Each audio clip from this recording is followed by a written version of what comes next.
Okay, y'all, before we get rolling, if you run a nonprofit, this is for you. Comfy Stone just released a free 90-day donor retention checklist to help you keep more donors through authentic storytelling. Get your copy at comfystone.com/checklist or click the link in our show notes. Now let's dive into this week's episode. Thanks for tuning in for another episode of Missions Bayou. As you can see, we're in a different bayou today. Coming to you from St. Louis, I'm joined by Emma Klues. She is the Vice President of Communications and Outreach at Great Rivers Greenway, a nonprofit dedicated to developing a network of greenways in the St. Louis region. Welcome to Missions Bayou, Emma. Thank you for having me. So I would like to start with, tell me what is Great Rivers Greenway and your mission? Yeah, so we are a public agency, kind of like a nonprofit, kind of a government agency. Here in the St. Louis region, we serve St. Louis City, St. Louis County, and St. Charles County. And we are connecting that whole region together with a network of greenways. So these are paved trails where you can walk, run, ride a bike, push a stroller, roll a wheelchair, get outside.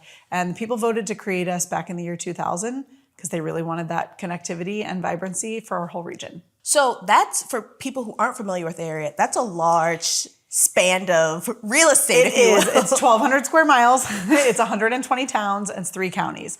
So it's about the same as the state of Rhode Island or Yosemite National Park. So no big deal just getting 120 towns on the same page just about casual. A regional vision. It's fine. It's all the different mayors and parks departments and, community members. It's about 2 million people that we are trying to connect together. 2 million people? 2 million people reside in those 3 counties. So 1,200 square miles, 2 million people, however you want to count it. That's what we're uniting together with Greenways. That's really cool.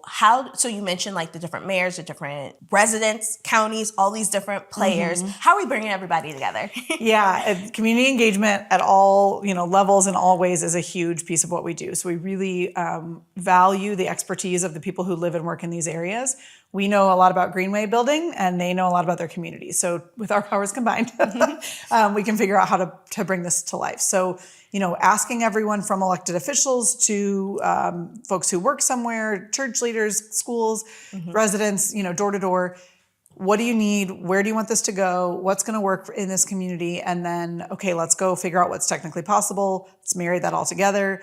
Have, the first sort of draft. Bring that back to the community. Did we hear you? Did we get this right? Mm-hmm. It's a very iterative process and really just gut checking with, again, the folks that have that expertise, that lived experience along the way. And I guess that's where you mentioned that you guys are a government agency and part nonprofit. So I guess that's where that kind of folds in together. Yeah, so we were created by a vote of the people. So they created a tiny fraction of a cent of sales tax. So it is, getting investment from everybody for buying everything. So thanks for shopping. And then we also have a nonprofit foundation to help, accept donations and have that source of revenue as well. So both of those things, plus we apply for federal grants and, just look for any funding sources that we can and then deliver that back to the community. And not being from St. Louis, but spending a lot of time here, I'm starting to learn more of the landscape of the different counties and how a lot of people are living in the county, but work in the city or want to play in the city. And so I think, are you guys finding a lot of people coming in and using it for that purpose as well?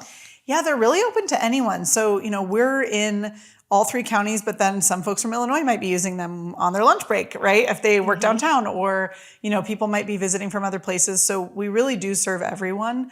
It sounds kind of generic, but it's also true, right? You can use them however you'd like. Everyone is welcome. We try to offer lots of free events and programs to invite people to the Greenway so they know what they are.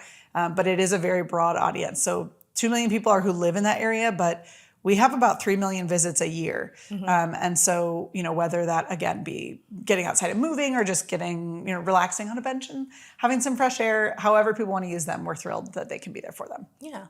Why do you think it's important to prioritize this work in greenways in metro areas? I would even say even in, lesser metro areas. Yeah, really anywhere. There's lots of different benefits. So one, obviously giving people options for a healthy lifestyle is great. So these are free and accessible places where people can move their bodies and get exercise. Options for transportation. They often supplement, what you can do with transit, what you can do on your own with riding a bike or walking to be able to get around. They also connect our communities together. So many times that we're building a greenway, it might only be 3 miles, but it might be 3 different towns. And then sometimes that's the first time they've been in a meeting together at the beginning of our project, or they're then finding ways to collaborate and you explore the places differently if you are, on foot. As you are in a car, just in terms of like, oh, maybe you pop in and get a sandwich over here, or oh, maybe you discover this new park that you didn't know about. And it also strengthens that collaboration muscle. The greenways transcend all of our barriers and boundaries in our region, both, created and perceived. Yeah. And so there's that connectivity piece. There's the environmental piece. We're doing habitat restoration and enhancement along the way. There's the economics of, attracting and retaining people to the St. Louis region and putting that money back into the local economy to really make this a more vibrant place. So I think there's lots of reasons to do it. I love that you touched on them all, 'cause it made me personally think of so many things. So like, I've lived in a couple different areas in St. Louis and in New Orleans. And I think that like something I look for when I'm looking for a house or where I'm living is walkability. Yes. And so like being able to take this greenway or this path or safely walk to like a bar, a restaurant, groceries, a corner store, whatever it Yep. is, or even just a really pretty walk. That's really important to, I think, a lot of people. And you also don't realize what you don't have until you either lose it or gain it sometimes. Yes. And I think that's really crucial of these neighborhoods getting this access and then being like, wow. This is a game changer. Yeah. And it's funny you say that because we actually observed that a little bit during the height of the pandemic. So this was one of the only things you could do, right? Was get out, if you wanted to be able to get outside.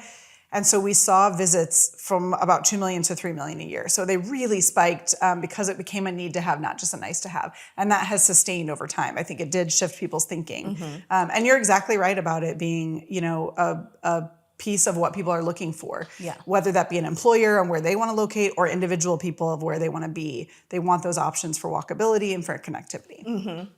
And you mentioned like people being able to commute and like biking, in a perfect world, I wish that like bike lanes were everywhere and they were super safe, but this also gives people another option for if you want to safely travel on your bike, getting around. Absolutely. And lots of, some people are skateboarding. Some people might be running. Right. I have a coworker that runs to work. It like rewrote my brain. I don't know. That is amazing to me. More power to them. I'm very proud of them. And so, however you want to get around, maybe you drive part of the way, but then you also want to get some exercise, or maybe you're taking the bus, but it only gets you so far and the Greenway can help you with that last mile. There's lots of ways to do it, but yeah, giving people those choices to have the life that they want and be able to get there is huge. Yeah, I understand that. My husband Keith, sometimes he'll walk from our house to our office, and it's like a 30-minute walk, and I'm like, I can't compute. And every time like our employees hear it, they're like, he's gonna walk. And I was like, listen, I don't know what. But if you went for a 30-minute walk in the park, that would not be a crazy not a problem idea. at all. Yeah, but like walk, I guess because it's going to work. I'm like, Yeah. I need to. Mine is 45 minutes. I've done it. I don't always do it, but I do it. You've done it before? Yeah. I probably once a month maybe. Yeah. Kudos to you. Thanks. I'll keep my 30-minute walks to the park. Yeah, sure. You do you. So I've heard that you guys have a project, the Brickline Greenway project. Yes. How will that impact the city?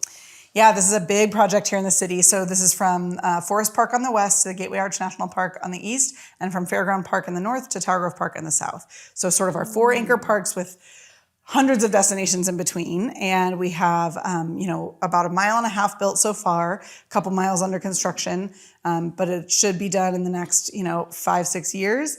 And it's really exciting to see because they're sort of the connective tissue that really weaves all of those destinations together. We have so many incredible things to go do and see in St. Louis, but sometimes they're not always particularly connected, or it doesn't feel intuitive to get there without getting back in your car and going to that next neighborhood over. Yeah. So excited to see that and really add lots of trees and plants and then also public art along the way.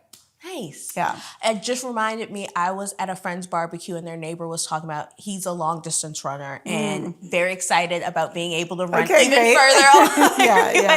Again, I was like, great for you. Yes. Yeah, I do not want to do that. Yeah. I want to do long distance. It was part of the marathon in the spring, the part of the Brickline Greenway. So more power to those runners. I love cheering them on. Yes. But now they're going to have even more space, and it sounds like art and plants and greenery along the way. Yeah, for sure. Real quick, guys, did you know it can cost up to 7 times more to find a new donor than to keep one you already have? That's why at Comfy Stone, we created a free 90-day donor retention checklist. It's simple, step-by-step guide that shows you exactly what to do after someone donates. From how to thank them to how to tell stories that keep them engaged and giving all year long. You can grab your free copy at comfystone.com/checklist or click the link in our show notes.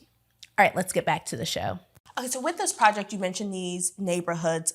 How does this tie into Mill Creek Valley neighborhood and educating everyone on historic St. Louis neighborhoods? Yeah, so the portion that's built of the Brickline Greenway on Market Street from Compton at Harris-Stowe State University to 20th Street at Energizer Park, the soccer stadium. That part is where Mill Creek Valley used to stand. So this was our sort of thriving Black metropolis in the 40s and 50s.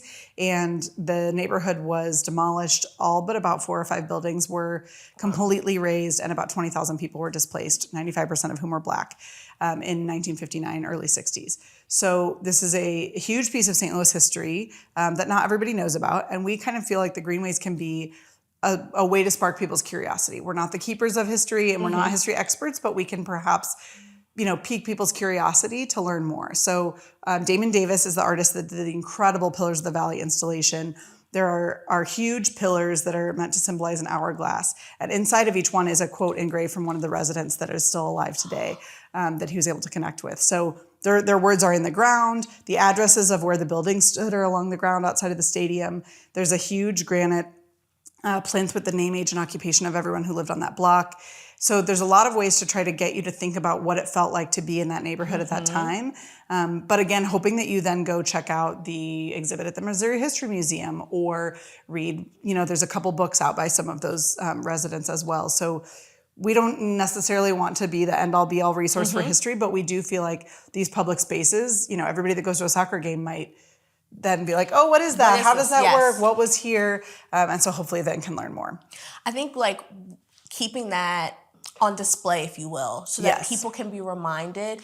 And to your point, encouraged to learn more about history of our city and how we can also do our part to not repeat it. Exactly. And honor it. Exactly. We can't undo what was done, but how do we make sure that we don't forget that these people were displaced and, what happened? Absolutely. What's next for Great Rivers Greenway? So every 5 years we update our strategic plan, and so we do that with community input, and this is one of those years. So we're launching that this year to get input. Are we on the right track? What are people wanting to see? We have 140 miles built so far and more every year. And we also just like to gut check with folks about what's working, what's not. And so we'll have some of those questions out later this year. And then just more greenways. That sounds really generic, but it's true. So we've got, dozens of projects that are in the queue right now. We just had 2 ribbon cuttings in the last week. Brickline Greenway is under construction there, but as are many projects throughout the county and St. Charles County. So more greenways all the time, and lots of also free programs and events that, we'll have Greenway Quest coming up where we paint rocks and hide them all over the greenways so people can take home one of the species in the past it has been turtles or birds or different things that they can learn about what they're looking at on the greenways, but also take home a treasure. So we'll be doing that coming up this summer as well. Lots of different fun things. There's always something new, but we always just tell people to, follow us and plug in and stay tuned to what's going on. So I was going to ask, you mentioned the strategic plan and reaching out to see asking residents what's working, what's not working. Yes. Is that through surveys? Yeah, we still have to design that process. So we'll have some degree, I'm sure, of some sort of surveys. Sometimes it's events. Last 5 years ago, we had almost 7,000 people engage with the process. So we really are wanting to get it out to the region and get that feedback. Sometimes it might be working with a small group of partners or stakeholders to really workshop an issue. Sometimes it might be a big mass survey and anything in between. So stay tuned, but we definitely want to hear from people. So with that in mind, what's the best way to follow you guys? I guess timeline. I would also love to know how do we follow timelines of these projects being completed? Yes, the website is a huge resource, so greatriversgreenway.org. And on the website, you can see all the greenways that are built and that you can go visit, but also all the projects in progress. So if you want to follow along to a specific, thing in your neighborhood or your town, we also have an email newsletter for every greenway. So if you just want to know what's going on in Darden Prairie along that Greenway, great. If you're in Olivet and you want to know about Centennial Greenway, cool. great. Okay. If you want to sign up for all of them, that's fine too. But that's a lot. And so we only send updates when we have news, but also we're on social media, or feel free to just call us or email us anytime with any questions. Our phone number is 314-436-7009 or info@grgstl.org if you want to send us a note. Cool. And other than obviously engaging with the Greenways, visiting them, how else can people support you guys? Yeah, we do have lots of volunteer opportunities. So last year we had about 3,000 people volunteer. It's almost like 4 full-time staff members. So we're very grateful for those who serve the Greenways. That might be picking up trash. That might be an adopt a Greenway where you have a specific segment and you're helping to take care of it, whether it's you or a group. And then we also have ambassadors and cheerleaders and folks that are sort of like almost an extension of staff where they're trained and they're helping us maybe work the booth at Festival of Nations or at Earth Day or, those types of events and helping to hand out maps and answer people's questions and things like that. So a variety of opportunities, but we would love to have people volunteer. And you can also always donate to the foundation as well if you'd like to help fund the Greenways further. Cool. All right. Well, we love to end every episode with like a fun question. Okay. So St. Louis is known as one of the largest concentration of free museums and attractions. Obviously, number one in your list is that's right. Thank you. Yes. But what's number 2? What's your second favorite? Ooh, second favorite free attraction. That's a great question. Because I live right there, I'm going to say Tower Grove Park. Our parks are incredible. I know it's almost a Greenway answer, but I just love that is both a regional destination and an everyday neighborhood park. Like I can go walk my dog every day, but it's also 100,000 people there for Festival of Nations or Farmers Market or things going on. And so I really like the sort of approach of that park that you can do big things and just little everyday things. Yeah. I agree. Tower Grove, Forest Park, both gorgeous. And you can do so much. And also with Forest Park, you have the indoor attractions of like all the museums. And so, which are incredible. Yeah. So depending on the weather, you can do an indoor or outdoor activity. Yeah. If I had to pick indoor, I'd say Missouri History Museum. They feel like they're doing some amazing things, and that is also my second part. That's my other job, but I get to give tours for them, and they're doing some really amazing things to engage the community and really bring history to life, and it's really cool. Oh, cool! I've only been for just visits. I haven't really gotten to get into any of their events, but I'll have to check that out. Yeah, for sure. Oh, cool! Thank you so much for joining us. Yeah, thanks for having me. This was great. Thanks for listening to Missions Bayou, powered by Comfy Stone. If you enjoyed this episode, be sure to follow the podcast wherever you listen. And if you're watching on YouTube, don't forget to subscribe and drop a comment, letting us know your thoughts and who you'd like to hear from next. We'll see y'all next time.